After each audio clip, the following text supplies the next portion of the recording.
RSS को एक वक्त तक बीजेपी का ड्राइवर कहा जाता था। ऐसा भी कहा जाता था कि संघ की रजामंदी के बिना भारतीय जनता पार्टी कोई फैसला फाइनल नहीं करती। यहाँ तक कि संघ को ही बीजेपी का थिंक टैंक भी कहा जाता था।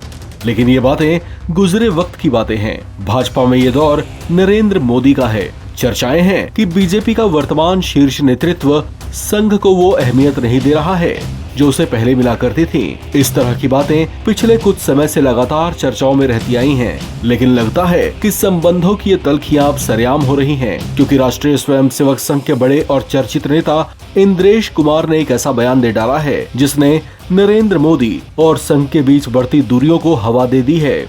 दरअसल आरएसएस के राष्ट्रीय कार्यकारिणी के सदस्य इंद्रेश कुमार ने जयपुर के पास कानोता में रामरथ अयोध्या यात्रा दर्शन पूजन समारोह के दौरान अपने एक संबोधन में ये कह डाला कि जो अहंकारी हो गए हैं उन्हें 241 पर रोक दिया। जिनकी राम के प्रति आस्था नहीं थी और श्रद्धा थी, उन सबको मिलाकर प्रभु श्री राम ने 234 पर ही रोक दिया। यही प्रभु का न्याय है।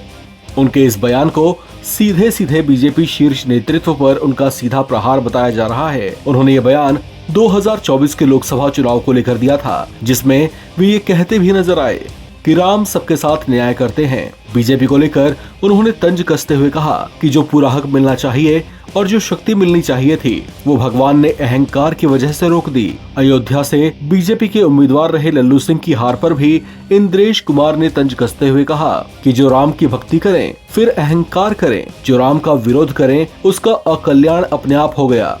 इंद्रेश कुमार ने कहा कि लल्लू सिंह ने जनता पर जुल्म किए थे तो राम जी ने कहा कि 5 साल आराम करो, अगली बार देख लेंगे। आरएसएस की राष्ट्रीय कार्यकारिणी के सदस्य इंद्रेश कुमार की ऐसी टिप्पणियों पर जब चर्चाएं जोर पकड़ने लगी तो इस पर संघ प्रमुख मोहन भागवत को स्पष्टीकरण देने के लिए सामने आना पड़ा। संघ प्रमुख मोहन भागवत ने इसे इंद्रेश कुमार की व्यक्तिगत राय बताया और कहा कि उनके इस बयान से संघ का कोई वास्ता नहीं है, यानी उन्होंने इस पूरे मसले से संघ को अलग करने की कोशिश की है। हालांकि इससे पहले खुद मोहन भागवत भी अपने एक बयान को लेकर चर्चाओं में रहे थे, जब उन्होंने 10 जून को नागपुर में संघ कार्यकर्ता विकास वर्ग के समापन पर बीजेपी के शीर्ष नेतृत्व पर तंज कसते हुए ये कह डाला था कि जो मर्यादा का पालन करते हुए कार्य करते हैं, गर्व करते हैं किंतु लिप्त नहीं होते, अहंकार नहीं करते, वही सही अर्थों में सेवक कहलाने के अधिकारी हैं।